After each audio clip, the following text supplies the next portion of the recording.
Hello વિદ્યાર્થી મિત્રો, નમસ્કાર. હું દર્શના પરમાર મારી ચેનલમાં તમારું સ્વાગત કરું છું. તમે જોઈ રહ્યા છો રાહદ્રશ એજ્યુકેશન, જેમાં આજે આપણે ભણવાના છીએ ધોરણ 10 એમાં સૌથી જરૂરી તમારું ચેપ્ટર અને સહેલામાં સહેલું ચેપ્ટર જે છે પ્રકરણ 14, બરાબર, જેનું નામ છે સંભાવના. બરાબર, ઓકે, ચલો. તો એમાં સ્વાધ્યાય 14.1 નો દાખલા નંબર 5, બરાબર ને? ચલો શરૂ કરીએ. એમાં જો દાખલા નંબર 5 જે છે એમાં આપણને શું આપ્યું છે, તો કે જો મેં રકમ બાજુમાં લખેલી છે જે તમે જોઈ શકો છો કે પી બરાબર શું આપ્યું છે 0.05.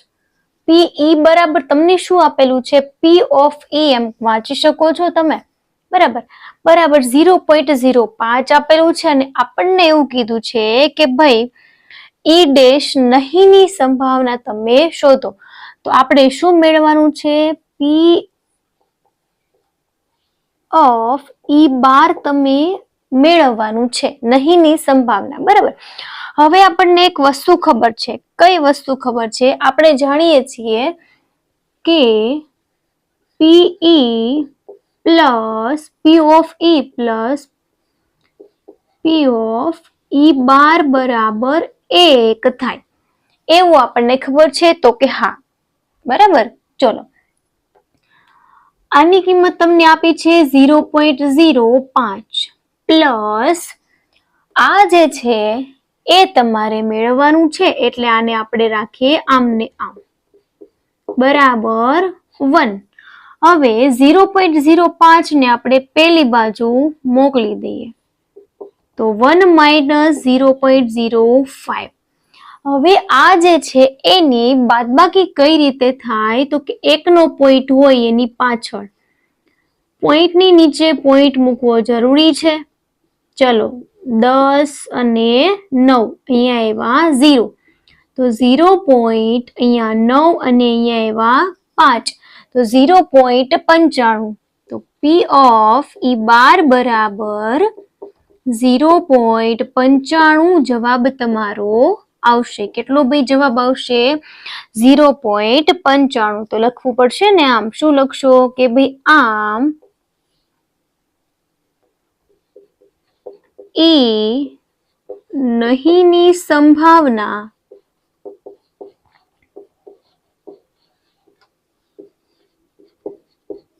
ખાલી એમ લખી દઈએ 0.95, બરાબર, 0.95 મળે, બરાબર. આ રીતે તમારો પ્રશ્ન નંબર 5 થયો. જો સાવ સહેલામાં સહેલો છે, બરાબર. તમને ઘણી વખત ઓપ્શનમાં 1 માર્કમાં પૂછાઈ જતો હોય છે, બરાબર. હવે આપણે જોઈએ પ્રશ્ન નંબર 6, બરાબર. ચલો, એમાં જો તમે છે ને સંભાવના માટે એક સૂત્ર તમારે ખાસ યાદ રાખવાનું, બરાબર. એ જે સૂત્ર છે ને એ તમારે બધે ચાલશે, બરાબર. આમાં તમારે એક જ સૂત્રનો ઉપયોગ આવે છે. તો ચલો, પ્રશ્ન નંબર 6 જે છે એની રકમ આપણે જોઈએ. શું કીધું છે આપણને પ્રશ્ન નંબર 6 માં? એક થેલીમાં લીંબુના સ્વાદની જ મીઠાઈઓ છે. કયા સ્વાદની? લીંબુના સ્વાદની, બરાબર. કેટલી છે એવું આપણને કીધું નથી. ઓકે, પછી આગળ વાંચો. માલીની થેલામાંથી કોઈ પણ એક સ્વાદની અથવા તો જોયા વગર એક મીઠાઈ બહાર કાઢે છે, બરાબર. એને ખબર નથી કે કઈ મીઠાઈ છે, બરાબર. ઓકે, બહાર કાઢે છે. તો બે સંભાવનાઓ આપણને પૂછી છે. કઈ કઈ? તો કે પેલું છે કે નારંગીના સ્વાદની મીઠાઈ હોય તેની સંભાવના કેટલી થાય, અને લીંબુના સ્વાદની મીઠાઈ હોય તેની સંભાવના કેટલી, બરાબર ને? ઓકે, તો દાખલા નંબર 6 જે છે એના માટે તમે ખાસ એટલું યાદ રાખો મિત્રો કે લીંબુના સ્વાદની કેટલી મીઠાઈઓ છે એ આપણને ખબર નથી. તો સૌથી પહેલા આપણે કુલ પરિણામ મેળવવા પડે, બરાબર. તો લખીએ કે અહીં ધારો કે લીંબુના સ્વાદની મીઠાઈની સંખ્યા બરાબર એન છે એવું આપણે ધારી લઈએ. બરાબર, હવે એમાં નારંગીના સ્વાદની મીઠાઈઓ છે નહીં. બરાબર, તો તમારું કુલ પરિણામ શું થાય? તો લખીએ કે ભાઈ કુલ પરિણામ બરાબર એન થશે, કેમ કે એમાં માત્ર લીંબુના સ્વાદની મીઠાઈઓ છે, નારંગીના સ્વાદની નથી. બરાબર ને, એટલે કુલ પરિણામ કેટલા થયા?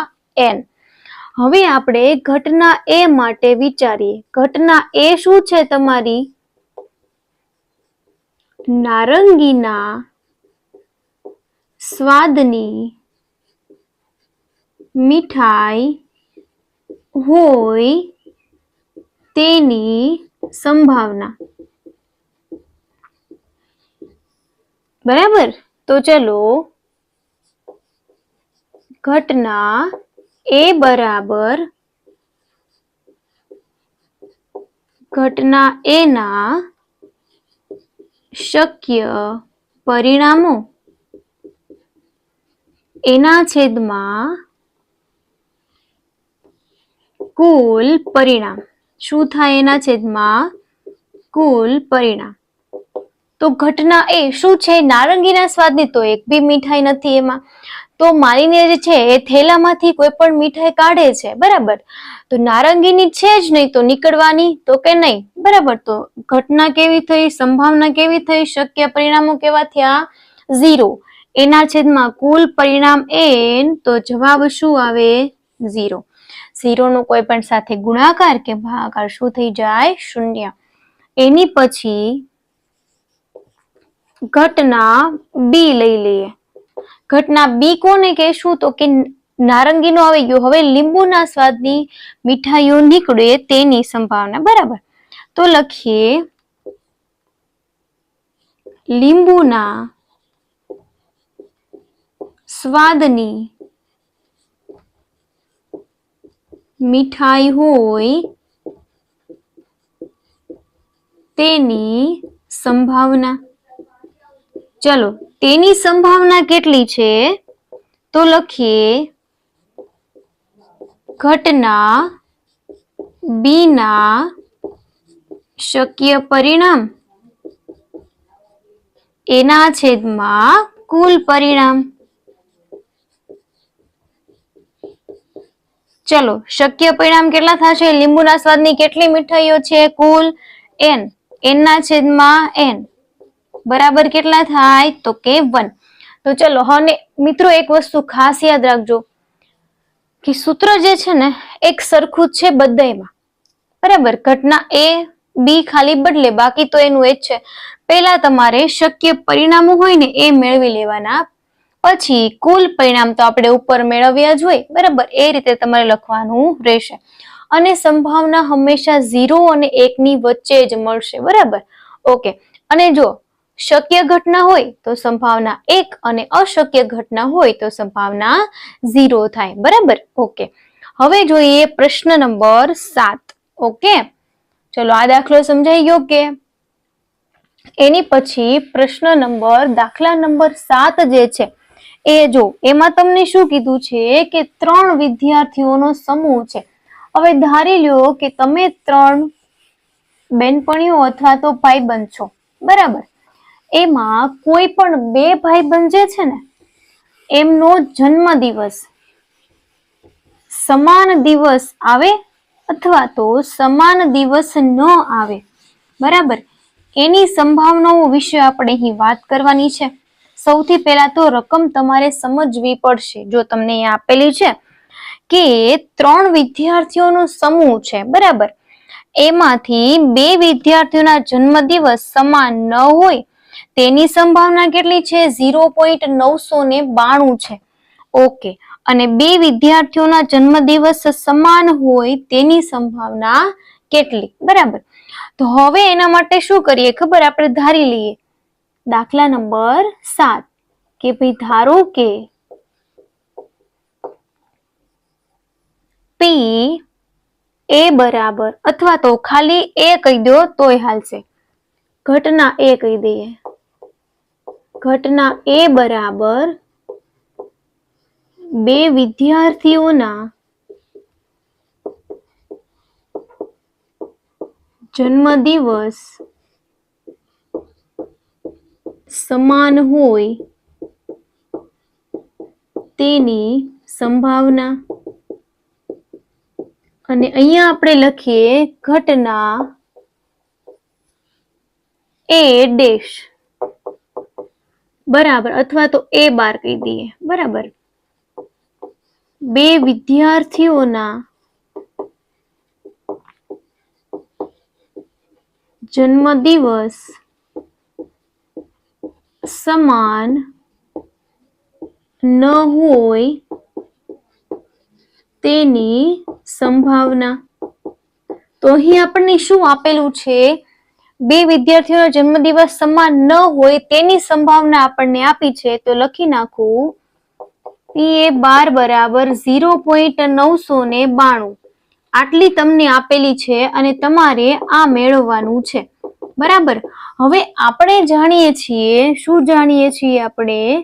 કે PA પ્લસ PA12 બરાબર 1 થાય, એ આપણને ખબર છે, બરાબર. આ આપણે જોઈએ છે. પેલા તો કિંમત મૂકી દઈએ બધાયની. PA12 ની કિંમત 0.992 બરાબર 1. તો PA બરાબર P ઓફ A કહી શકીએ તમે, બરાબર. P ઓફ A બરાબર 1 માઇનસ 0.992. તો P ઓફ A બરાબર 1 નો પોઈન્ટ એની પાછળ હોય અને 0.992 10 9, અરે અહીંયા 9 જ થાય ને, અને અહીંયા 0, બરાબર. ચલો અહીંયા 0, અહીંયા 0 અને અહીંયા 8, બરાબર. 0.008. તો આ જે છે અહીં આપણને સંભાવના મળી ગઈ. શેની સંભાવના આપણને મેળવવાની કીધી છે અહીં? કે બે વિદ્યાર્થીઓના જન્મદિવસ સમાન ન હોય તેની આપેલી હતી, અને બે વિદ્યાર્થીઓ જન્મદિવસ સમાન હોય તેની સંભાવના કેટલી થાય? તમને ખબર છે સંભાવના કુલ એક જ થવાની ને. તો જો અહીંયા 0.992 આપેલું હતું, બરાબર. તો 0.08 તમે એમાં એડ કરો તો જવાબ કેટલો આવી જાય તમારો? એક જ આવી જાય, બરાબર. એટલે તમે આમાંથી એક બાદ કરો તો 0.0008 તમને મળશે. એ તેની સંભાવના, બરાબર. ઓકે, ચલો અહીં આપણે કેટલા દાખલાઓ શીખ્યા? દાખલા નંબર 5, 6 અને 7, બરાબર. તમારા માટે ખૂબ જ જરૂરી પ્રકરણ છે મિત્રો, એટલે કોઈ બી દાખલો કોઈ પણ લાઈન આમાં સ્કીપ કરશો નહીં. વધારે માર્કનું તમારે આ પ્રકરણમાંથી પૂછાતું હોય છે. જો તમને આ ત્રણેય દાખલાઓમાં કાંઈ પણ પ્રશ્ન હોય તો તમે મને કમેન્ટ કરીને જણાવી શકો છો. અને મિત્રો, જો તમે મારી આ ચેનલ પર નવા હોય તો વિડીયોને લાઈક, શેર અને સબસ્ક્રાઇબ કરવાનું ભૂલશો નહીં. Thank you very much.